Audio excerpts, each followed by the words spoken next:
Are you looking to improve your sales without resorting to pushy tactics? Welcome to Sales Made Easy, the podcast that helps you to achieve better sales results and gain long-lasting clients through relational selling. Let's get right into it. What is the good word? Welcome to the Sales Made Easy podcast. I am thrilled beyond thrilled to have the world-renowned Shawn Finnegan joining me today on this show. Shawn, I met recently in Chicago at the Creative Con conference, and I really resonated with what he spoke about. The three things that come to mind is the way Shawn spoke about perseverance and failure. He also spoke about networking and scaling your business through great relationships. And thirdly, not least important, is how to save money on your taxes and put more of the money you earn into your pocket. So, Shawn, welcome to the Sales Made Easy podcast. What's the good word? Thanks so much, Harry. Honored to be here. I saw you speak also there. I loved your content. You talked about how to build relationships and networking and engaging.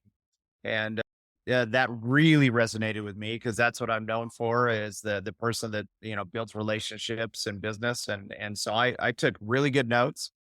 Probably take a lot of your content in the coming weeks. So I really loved it and I resonated. That's why I went right up to you afterwards. Is like, hey, with what you talked about, I agreed. Literally, I was aligned with what you said. And I also have made a lot of money doing what you're talking about, exactly what you said. It's so great to hear. So, Shawn, can I ask what got you started in the entrepreneurial journey and how relationships tied into that? Would be super helpful here. Yeah. So I learned the grind early on. My dad was a bookstore manager for 40 years.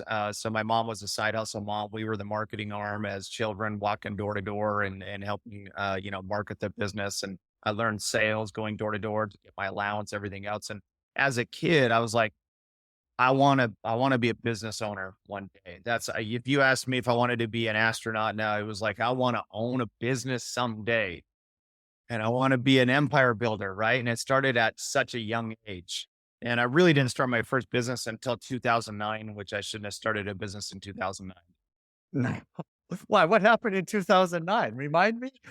Yeah, it was a bad time. If you were around in 2009, a lot of the water cooler talk was foreclosures, bad economy, things were turning fast. And so if you did projections based on previous to that time, you weren't going to hit the projections going forward. And that was the biggest challenge. Is a lot of time, for sales, especially, I felt like America just came to a standstill. They weren't buying anything for a while.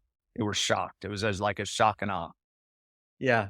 I mean, just as a sidebar, there's still money flowing, right? But Right. it's like the mindset of businesses seem to stop for a lot of people. And Yeah. that philosophy, for whatever reason, I still can't put my finger on it. Maybe a smart guy like you knows the answer. But, people, when they say things like, well, there's a new president, so nobody's buying, or there's Right. uncertainty in the market and people aren't buying. And yet there are still people making money, Yes. but there's this overall prevailing thought that nobody's buying.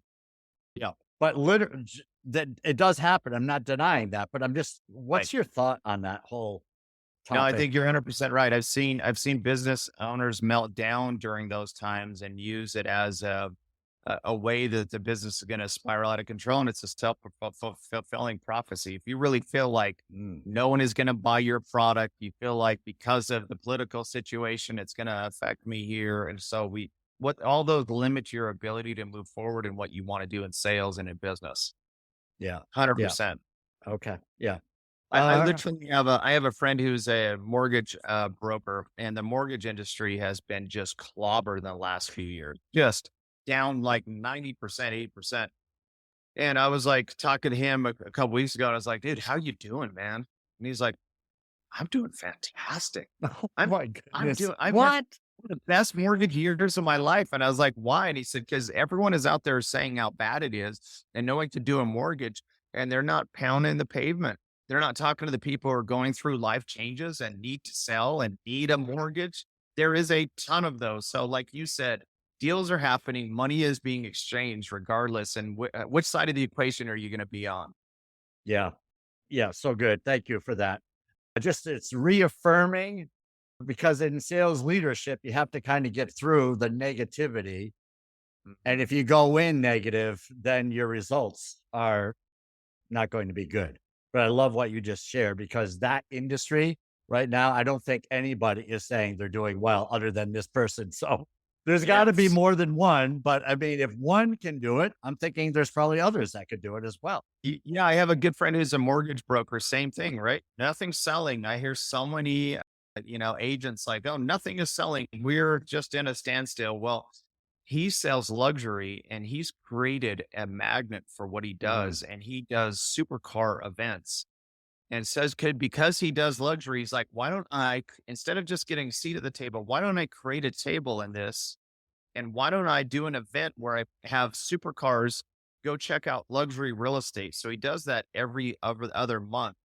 And so anyone who owns a supercar is probably his clientele for looking at the real estate. He brings in food. It's a cool, like it's an entourage, like a motorcade of these supercars going into this really high end house. Everyone loves like social these days. So they're all filming it. And he has had one of his greatest 12 months in the last 12 months because he's created this magnet and everyone Uh, else is saying it's at a standstill. yeah.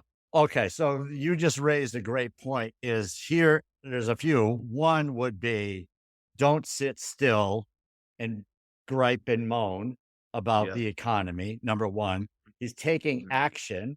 So Mhm. the action seems to be he's bringing people together, which there is a ton of value there. And Yes. he's building his funnel, right? So even there may Mhm. not be people that are buying today, but Yeah. he's bringing more people into the community so that Yeah.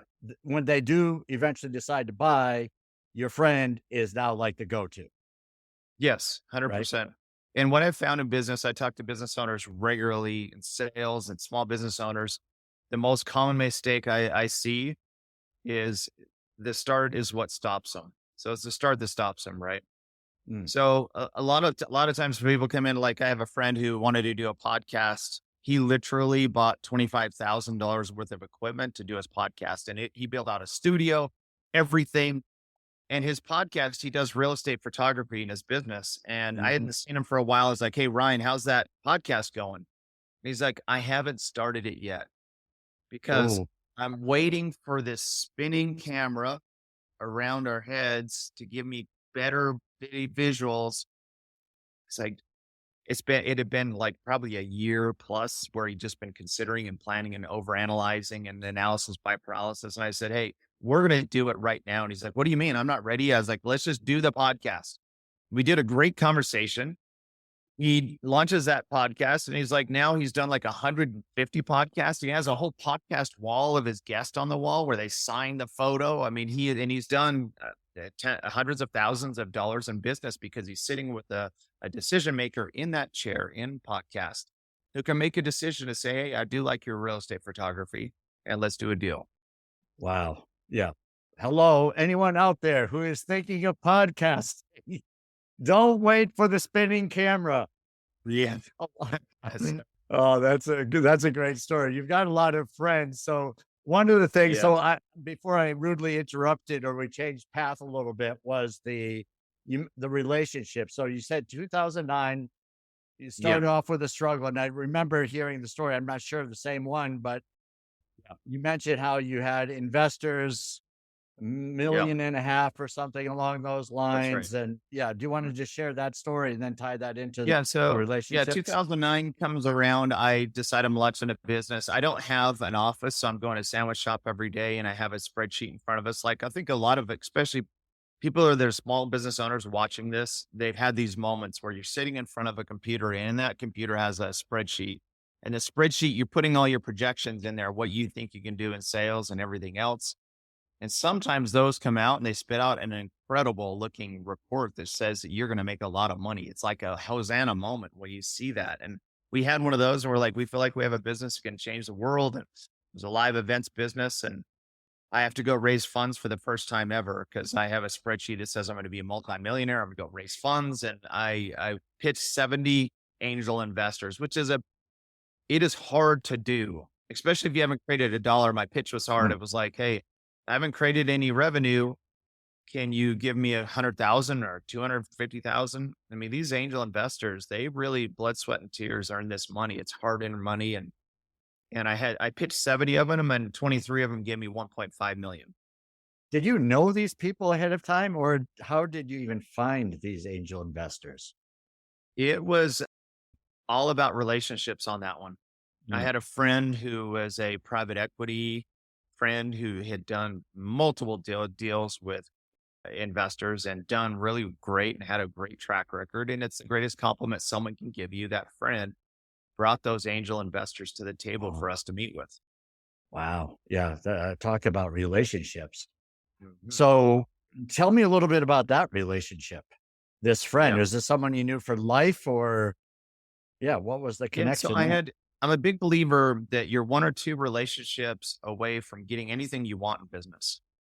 If you need Yeah. 3 intros or 4 intros to the right person, whatever that number is, you're a certain amount of intros away from getting funding, financing, salespeople on board, technology. You can get anything by networking and building relationships. And that's one of those situations. I had a friend that I was really close to, and that friend had the relationship with this private equity. And because I got introduced by my friend to this private equity, he felt good about the relationship and he was willing to open up his Rolodex to 70 angel investors that he'd done business with.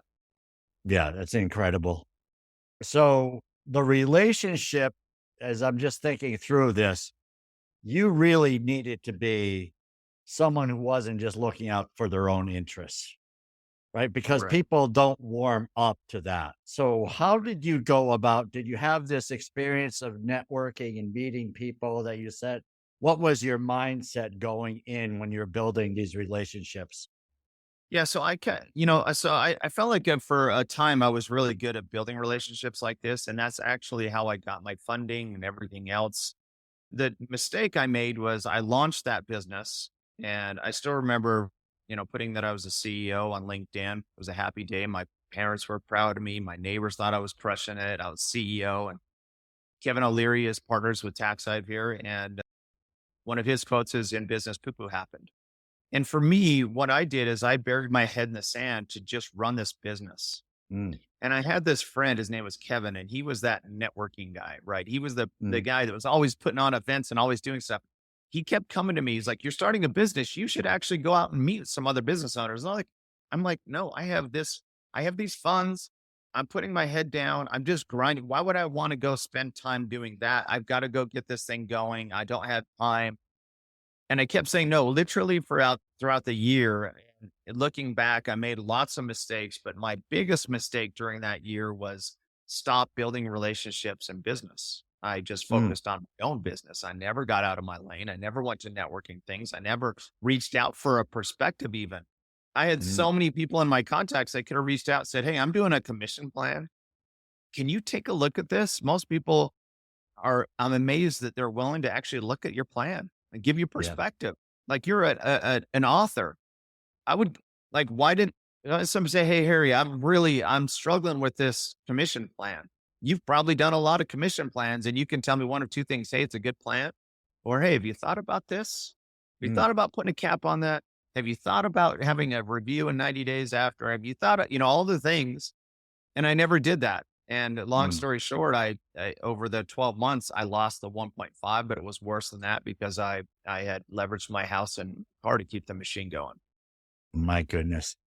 So this is where the failure and perseverance line comes in, that said, this is what being successful is all about, I think.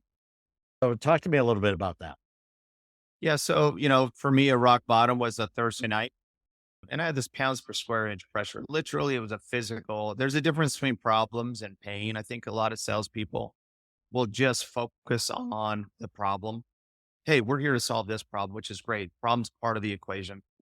But you also need to focus on, how does that problem affect their daily lives? How does that Mm, affect their family? How does that problem affect their business? How does this problem, and just, you have this, the two ears, one mouth, just use them in that order and listen to your clients. if you can find out what actually is causing, what the pain, and you can solve the problem, it also solves their pain. That's when they're ready to move and take action, right? And a lot of people just like, oh, you got that problem? Let me jump right over here to the solution. I got this solution. They can't wait to throw up on someone and say, hey, I got this problem. You got this problem? Oh, I know this one. I know how to do that. Boom, I'm done, right? So I had this problem and my pain was a physical pain. And I remember on a Thursday night, I had $2,500 in the bank in my business. And the next day it was payroll was due. That was $3,500. So I didn't have $1,000 to pay this. And I had Mm. no more credit at all, period, gone, tapped out on everything, which meant the next morning I had to wake up and tell people who had faith and confidence in me, I can't pay you. And it was a miserable, I know them, I know their spouses, I know their children, Mm. I know, what they left to come join my team. And it is a painful thing. And the next day I praying for a miracle doesn't come. And I go to lunch with my partner and we're like, have we turned every rock? And we don't have anything. And I literally stand up to go back to the office to tell the bad news that we can pay him like 90% or 80%. Mhm. I get a phone call from my controller and she said, hey, Sean, I found $3,000 in petty cash. What do you want me to do with it?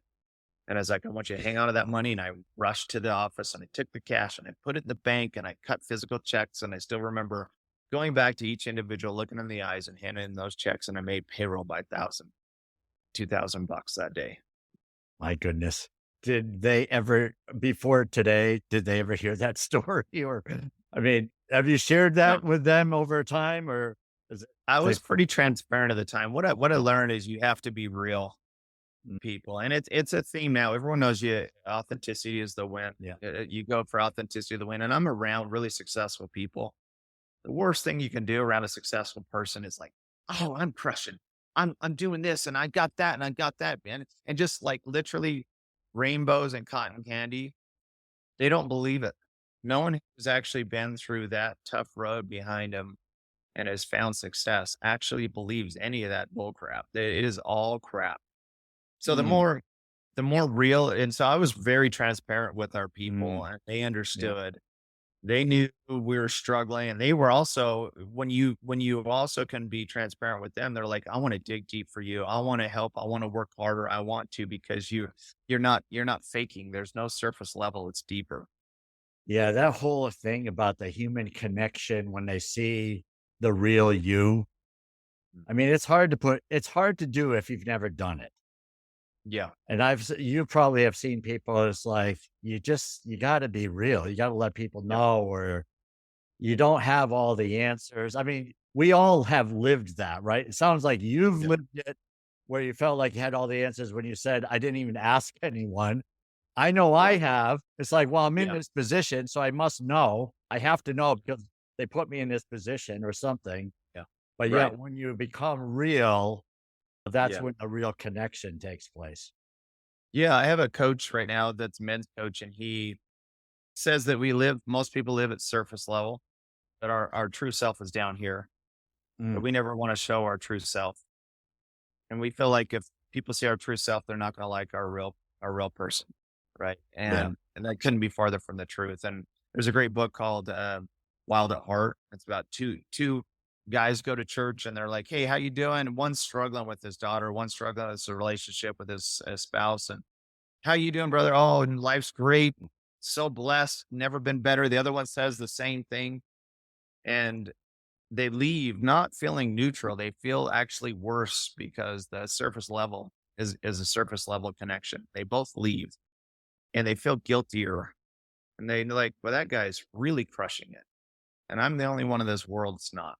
Versus if you actually replay that and you're like, hey, I'm actually going through some stuff, and you're willing to be vulnerable and talk about what's going on with your daughter, probably he has some compassion, but also he probably has some good contacts. Oh, I went through this with my son and this is what we found. And you can get a perspective and you can actually come away edified as opposed to this surface level thing. Right. Oh, that's so good. Yeah. So really both people suffer because they're Mhm. saying the same bull crap, Yeah, it's true. where they both could have had it in each other out. Yeah. That's great. So this idea of being real, in business, though, it's difficult because you want people to think that you are crushing it or Yes. you're doing well. I mean, I don't know where it comes from, but it's like, I'm not a psychologist, but it's Right. like we always want to put our best foot forward for whatever reason. So can you share anything about that as to Yeah. what your thoughts are on that topic? Yeah. So, so what, I always ask, business owners, what's more motivational, the pain or the success? And really it's the pain Mm, is what motivated me. That Friday afternoon, I said, hey, I'm going to reach out to a couple of my contacts and I am going to get real with them and see if I can build relationships. This is the one mistake I realized that afternoon I hadn't done for the last year. I'd made every other mistake, but that was the worst. I was like, I have really good friends in the past. I'm going to reach out to a couple of them that I have a seed that I planted with. I've worked with them in the past. They're incredibly gifted and talented. Why don't I reach out to them? And I literally went to lunch with a couple of them on Monday, and one of them we went to a sushi place, and one of them is the most genius person on the planet Earth that I've ever met. And he's writing out what I should do in my direct mail. And he's writing out on this tablecloth that's, it's the paper tablecloth, and he's writing all the stuff. And we my got done with goodness. lunch. I was like, hey, do you mind if I take that? I took that tablecloth, I put it up in my office and I started using it. But ultimately, I partnered with them and they brought incredible relationships to the table because I was real. I told them everything, but they brought incredible relationships to the table. And because of those relationships, it was like the whole curtain was removed and I saw what relationships can actually bring in revenue. And I saw them bring all these great people in. And then over the next 12 months, we went on this run and I was able to pay off the original investors back plus interest to all of them. So I paid them all. I had to negotiate with the same 23 and say I was at death's door not too long ago. I'd like to pay you out. I'm going to take the business back. And I negotiated each one of them and gave them a really good return. No. And they felt great. I felt great because it took that pressure off. I didn't want to have investors on my shoulders. Like, I want to get that bad. But that was only because of the relationships. That's first and foremost. Yeah. You have to also, I mean, I'm thinking too, just through experience, you have to be careful as to who you tell what's going on, right? Sure. It's not like you're telling your clients, right? So you nodded on that, but it's like you want people who are investing in you as clients to feel like you're not gonna close the door on them. You're going to Yeah. find an answer, right? You just That's have to trust that you're going to find the answer. yeah. My tracking there?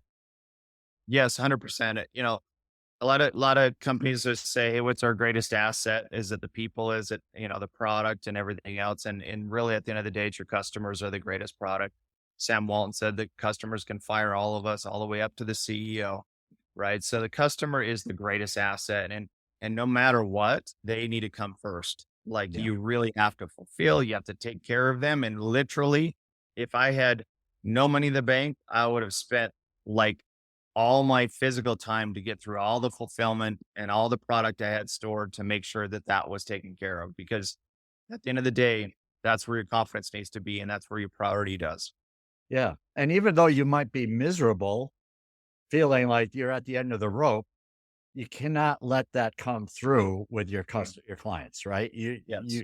Because they will lose confidence and you're just, I mean, I'm saying you, but you have to be all in, right? Mhm. And I look at it as having an alter ego is just, I'm going to wipe away all the tears.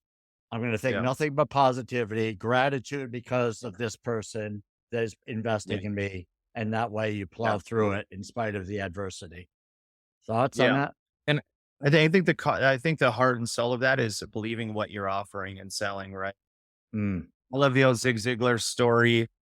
He and a group of other individuals were selling door to door pots and pans at one point, and one of them came to Zig and he's like, "I'm just struggling. I cannot sell these pots and pans." And he's like, "Okay, I'll come over to your house and help you." And Zig went over to his house and he opened up the cupboard and he said, "Well, you have the competitors' pots and pans in here.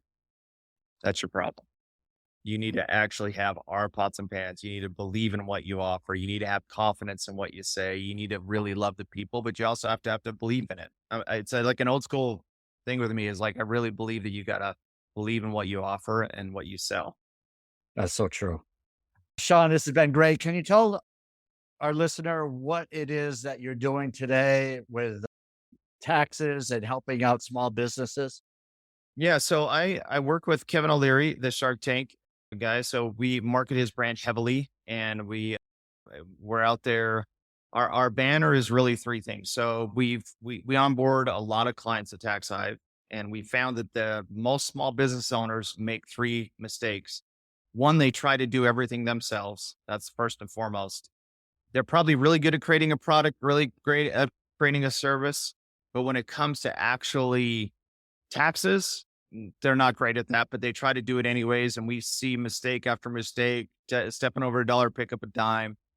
And number two is they're upset with their accountant, but they've actually hired their accountant to do the wrong job. They've hired their accountant to file their taxes, which means you bring all your receipts, you hand them off to them after the game's over, the buzzer sounded, you hand off your receipts to your hope that he can go back or she can go back and fix it. It's not a good strategy. So if you have a power team around you and you have a tax filer on your team, that's great. But add a new position, which is a planner on your team. They can actually proactively do it for taxation. They can come to you and say, hey, Harry, you can actually qualify for this deduction, maximize your deductions and take every deduction you possibly can. A lot of people are so afraid of the IRS and the code. Well, the code's actually your friend if you're a business owner because you can take it's written for you. Literally, the whole code is written so that you get more money in your business. Why? Because all along the food chain, you're paying taxes and sales tax, everything else. The government's getting more tax with a bigger GDP. So they want you to be successful in your business. So take advantage of the code. And most business owners we talk to, they have one or two deductions is all really light. And they could be taking whatever, 5, 10, or whatever they would qualify for, maximize that number, right? So vital. Awesome. And then the Okay. third, yeah. And No, then the keep third going. is, yeah. So the third is really, really you can grow your wealth. So build ways where if you can put money aside because you're saving money in taxes, you should 100% put that in vehicles to grow your wealth. And a lot of business owners just never get ahead. It's crazy. We have really wealthy clients, and I've seen the curtain pulled back, and the clients take advantage of all these things. The high end clients, they have everything lined up. They have someone doing this. They have professionals around them. They focus on forward taxation, and they grow and build their wealth. And that's how they get ahead. And I just see so many small business owners, they struggle with all three of those things. Yeah, that's for sure. There's a lot of that, where, and some people have to take a job but maybe, with the planning and taking the deductions, knowing that you can keep more of your money, maybe that changes some things. Yes. Yeah. 100%. Like right Yeah. now, you can take the Augusta rule, which means you can rent out your own house to your business 14 days a year tax free. Everyone should do that. Have a monthly meeting at your house and you get to pay yourself that rent and you don't pay taxes on it. You can hire your kids $14,600 a year tax free. You can give your kids, make it a legacy play, meet with your kids, get a list of operations, duties that you can do together, go hire them, have them part of your business. Number three is a lot of people have an LLC set up where they're paying self-employment tax. There's not a tax shelter there. So they need an S Corp election, put themselves on payroll. Those three things right there, that's 3 of 1,400 that they can do. There's little 3 things of that they can do. 1,400? Yes, 1,400. Yeah, there are a lot. So again, the code's written for them. Yeah. Yeah. So the person who is not a tax expert, there is no way they would even know. I mean, it's not like we're going to read, whatever and figure it out. Maybe AI could help us, but it sounds like you're probably a better resource. Yeah, it's no one sits them down when they go from W-2 where you can take up to 10 deductions. And then now they're a business owner. No one sits them down and says, hey, you have a whole treasure chest sitting here of deductions. You should stack some up. So they just think it's up there with death and they think that's how it is. And a lot of people give bad advice and say, hey, that's a good thing. You're making money. So that's a good thing you're paying taxes. You're going to have to pay taxes, but Right. you should make sure that you stack up your deductions. And by the way, you're paying a lot of taxes everywhere else. You're paying 50% taxes, 51% taxes. You're not paying 25, 30%. Yeah, exactly. When you start thinking about what is taxed and on the money that you've earned and how many times it's taxed, it's frightening to say the least. Right. Yeah. Wild. Yeah. So anyone listening that's has their own business, should they be thinking about getting in touch with you and your team? Or Yes, 100. Go to taxhive.com. I can send you also, we have a free blueprint we built. It takes a business owner 5 to 10 minutes, maybe 17 questions about your business. It'll spit you out an email report and show you where you can save thousands right now. We'd love to keep that money in your business and grow your wealth. Right. So yeah. we can give you a blueprint and go check out taxhive.com. We'd love to chat with you. Our team is really awesome. It's painless to talk to us and we can answer questions and see if we can help them out. I love it. If someone's already working with someone, does that mean they already have the answers and they should feel confident? Or is this kind of like, maybe this would be a good thing to kind of measure and say, well, maybe my guy or gal is missing something. This might be a good resource to confirm or something along those lines. What's your thought? Yeah, it's great. So I love that question. It's an important point. So if they already have an account, let's say their brother-in-law or someone does their accounting for them and does their filing, that's great. They can continue to keep that person. You don't want to offend your brother-in-law. You can continue to have them process the filing, but they should add that position to the team as well and just have planning. And we work well with other accountants because we actually deliver a plan that documents all of the deductions that they qualify for. We work well with the accountant and now we help them implement that and the accountant can file it. Accountant's going to love it. It's like by the time taxes come around, wow, you actually took the deduction this year. You took the Augusta rule. This is fantastic. This and that. And then like, it's going to be good news as opposed to that person having to give you bad news at tax time. Yeah, that's great. Shawn, fantastic. Is there any thought that I missed here that you want to just mention or yeah, you have the floor here.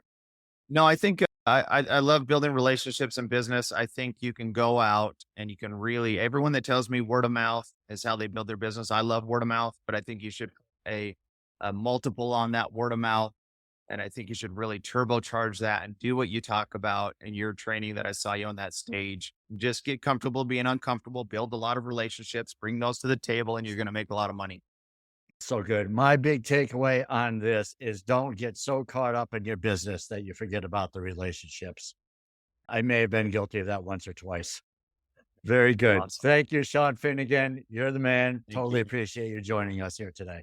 Thank you so much, Harry. Appreciate it. All right, cool. Thanks for listening to Sales Made Easy. If you enjoyed today's episode, please subscribe and share it with your friends. Also, you're invited to join the Facebook group Sales Training Selling with Dignity. Serve first, the selling will follow.